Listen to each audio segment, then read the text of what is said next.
Today, I'm very excited to show you a preview of version 9. This is, I think, is the first official demo for version 9 of our point-to-maps platform. Version 9 for us is more than just a version upgrade from version 8, but it's a complete re-platform and a major breakthrough with multi-modal LLMs in AI mapping. That's a lot of words. I'd rather show you what that looks like, so let's dive in. So I'm going to log in as usual, nothing new here, and let's create a new site. Let me just find my address. Yep. This is the address for my campus. There we go. So this is my campus. Let me just create that. Done. And let's call it my medical campus. I've added that. Now here comes the first improvement. What you will see is I'm now able to select buildings on the map from the base map straight away. So instead of having to draw boundaries, I can select a building from the map.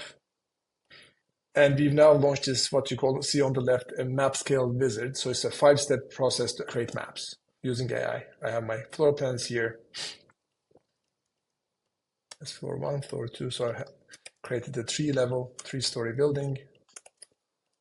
And just give them names. Now, here's what we're about to see, what multimodal LLM means for MapScale. You may remember we used to be able to use MapScale for offices, and that's what we do a lot. We do 10 to 20 million square feet AI mapping every week. But with version 9, we're now able to do hospitals, hotels, as well as schools, in addition to offices. You can see I get the nice Start MapScale button here. I'm going to do that. It's going to tell me it will take a bit per floor. So we'll kick that off. What multimodal LLM means, we're now using world's knowledge to be able to map any floor plan. With this version, with version 9, that means support for offices, hospitals, hotels, and schools. And our vision, of course, is to be able to map any floor plan in the future, which is very, very soon. In fact, we can already do it. It's just in experimental stage at the moment, so it's not in the dashboard just yet. And we'll see the results in a moment. This will take around 15-20 minutes, so I'll pause the video and then we'll resume when it's done finished. Welcome back. It took around 10 minutes or so to get almost all the maps. 2 of the maps are done, as you can see here. We also have a nice progress bar showing. One thing I forgot to call out, we now have a progress, actually summary, can show you all the steps that MapScale goes through, so you know which stage MapScale is at. Now we're all done. Moving on to the next step. In the process, we have what's called a floor plan alignment. Because MapScale is able to extract the scale of the floor plan, and just to add a note here, most CAD files, the scale that's in the CAD file can be wrong. In fact, almost 30-40% of the time, the unit might be inaccurate or it might just be off. So MapScale has a smart engine to automatically work out the scale and the size of the building. I'm hoping it's done exactly that here. So what I'm able to do is I just need to stack these buildings up, which in a future version, we're actually going to automate. So you won't have to do this, but not too bad. It's a fun exercise. Put these on top of each other. It's easier the more you do it. Right, and then this one is done. I'll do the same for the other level.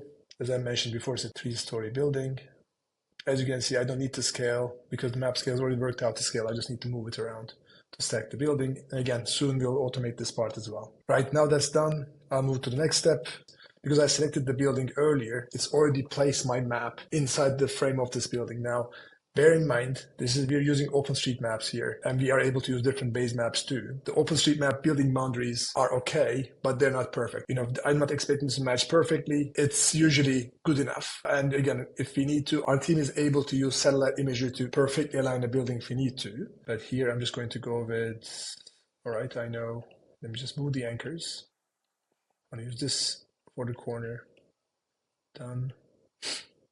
And then let me just do this. Now that I moved those anchors, I expect a better alignment with the building. We are looking to automate this part completely as well. But this is, again, just took me a few seconds, and so it's looking good. And that's it. I have MapScale, who's automatically produced a map, giving me all the different types of the floors of the different points of interest, even extracted names. Like I can see freelancing as a room here or a waiting room right here. And I can go between different levels. And say you're not happy with, and again, it's taken 6 minutes apparently total to map around 40,000 square feet. I'll hit save, and my building is ready. And again, if I want to set up wayfinding, I can go into wayfind network. Again, using AI, I can just auto-generate the paths. Visual is done. And then say there's a point of interest I'm not happy with. Say I want to change this workspace into a different name. I can do that fairly easily. Say done. And that's it. Last but not least, the publish. We're now doing site-based publish, so you can actually publish. It should be done in just a few seconds. This is a quick sneak peek of version 9. Would love to hear what you think, but effectively the major takeaway from this demo is we have now launched multi-modal LLMs for MapScale, which allows us to map not only offices, but also hotels, hospitals, and schools. And going forward in the future version, we'll be adding support for even more buildings like retail and stadiums and everything else. Hope you liked the demo. Would love to hear your comments. Take care.